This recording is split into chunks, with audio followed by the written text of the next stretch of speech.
The Word of God is alive and powerful, sharper than any two-edged sword, piercing even to the dividing asunder of the soul and the spirit and of the joints and the marrow, and is a critic of the thoughts and intents of the heart. All Scripture is God-breathed and is profitable for doctrine, for reproof, for correction, for instruction in righteousness, that the man of God might be mature, thoroughly furnished unto all good works. The entrance of thy word giveth light, it giveth understanding to the simple. Welcome once again to our daily doctrinal Bible study through the Balbido Evangelistic Ministry. Welcome our subscribers, viewers, our followers, and our fellow believers. Now, today we are going to continue our discussion on the subject, the Christian way of life. At this point, I hope you as a believer is prepared to take in the Word of God by being filled by God the Holy Spirit, and you know the mechanics to be filled by God the Holy Spirit and to be ready to take in Bible doctrine. Use the rebound technique of 1 John 1:9. But for you unbeliever, you are asked to use your volition, God-given volition or free will, by believing in the finished work of salvation done by our Lord Jesus Christ on the cross, by believing Him as your Lord and Savior. Acts 16:31 says, "Believe on the Lord Jesus Christ, and thou shalt be saved." Okay, now we will continue where we stopped yesterday. We said that to be born again, you are called out once in the ecclesia, the church, and you have been positionally in Christ. You have been imputed God's perfect righteousness. Your name is now found written in the Lamb's book of eternal life. You are sealed by God the Holy Spirit. You are justified. You are a saint. You are a child of God. You are a citizen of heaven eternally. Philippians 3:20. And we should remember the three spiritual skills: filling of the Holy Spirit, metabolized Bible doctrine, and utilization of God's 10 problem-solving devices. On the other hand, there are three arrogant skills: self-justification, self-deception, and self-absorption. Now, a believer needs to have gnosis doctrine in order to utilize epignosis doctrine. And you know what I mean. Now, for you who have been following our ministry, you know what I mean about this. Having gnosis doctrine in order to utilize epignosis doctrine. And let us also remember that our faith can only come by hearing the Word of God, Romans 10:17. And don't forget the principle: the rate of learning must exceed the rate of forgetting.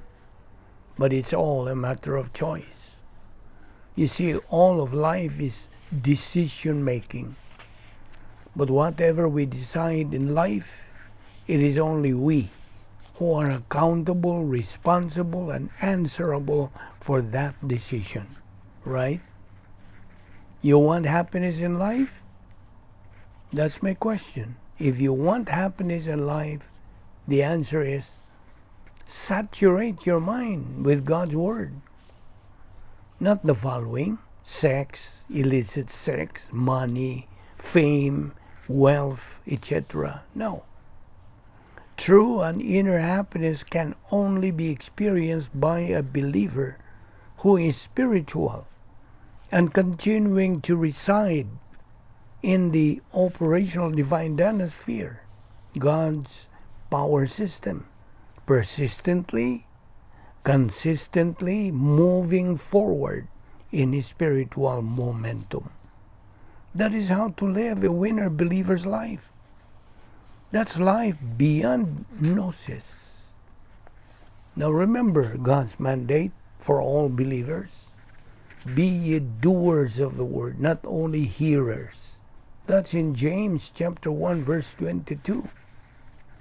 Now we believers have first to learn doctrine before thinking doctrine. Wear or put on the new man and remove the old man if you wish to be a winner believer. Again, we believers have to study and learn doctrine before thinking doctrine. We have to think doctrine before using or applying doctrine. Now, there is always a need to repeat and repeat and repeat. Have you noticed? We keep repeating some doctrines here. Why? What's the purpose? So you won't forget those doctrines. And it sinks in your cardia. So, we repeat and repeat some of the doctrines, the study of doctrine for the purpose of inculcating and sinking in doctrine.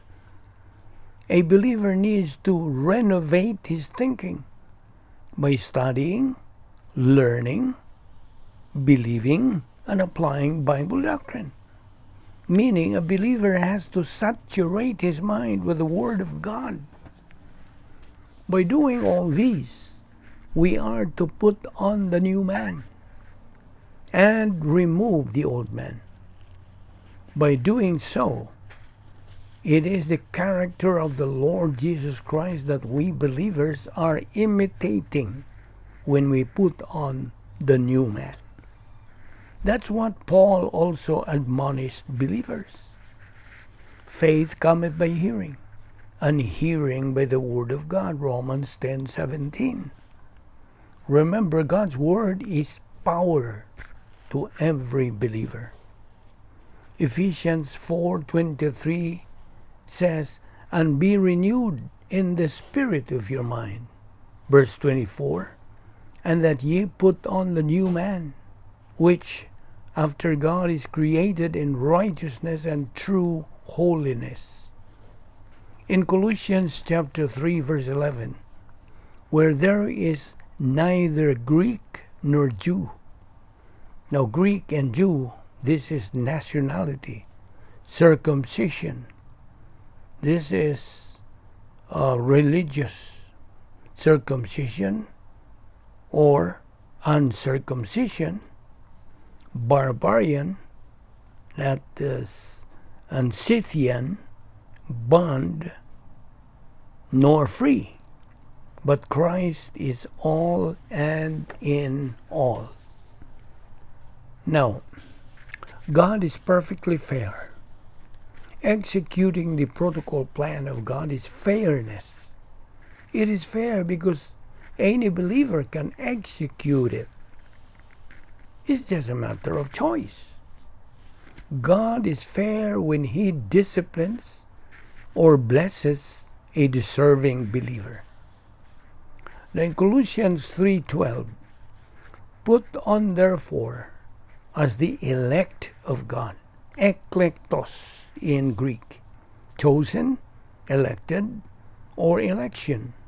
Now this is applied only to believers. So put on therefore as the elect of God, holy and beloved, bowels of mercies, kindness, humbleness of mind, meekness, long-suffering.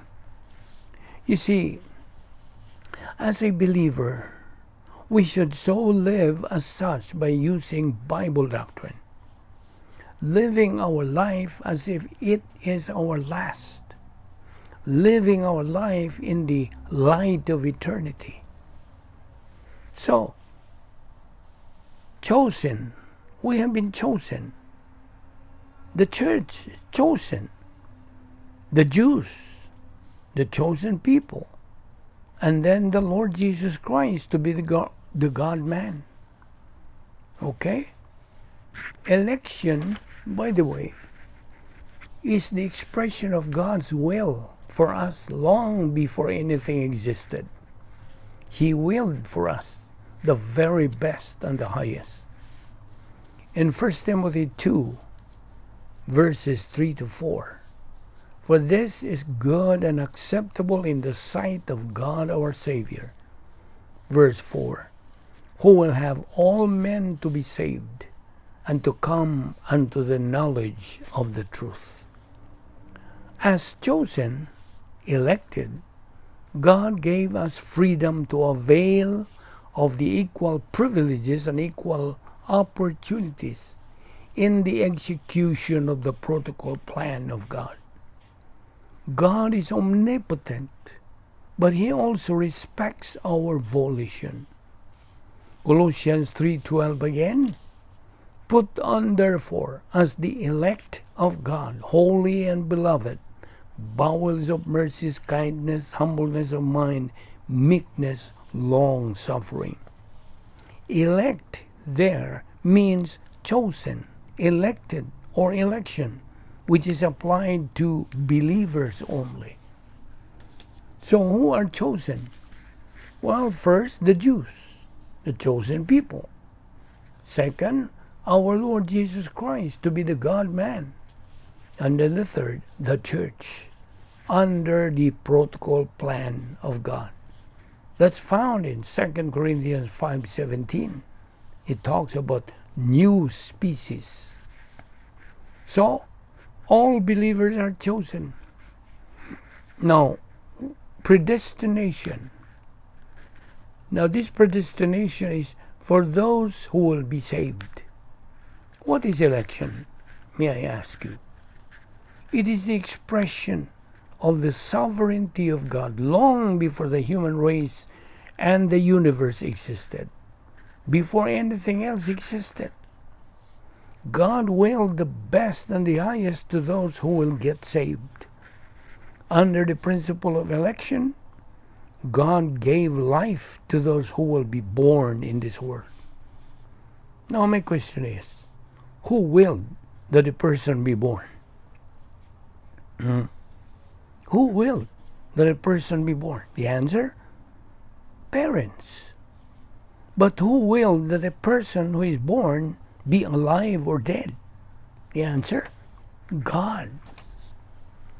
In 1 Timothy 2:3, for this is good and acceptable in the sight of God our Savior.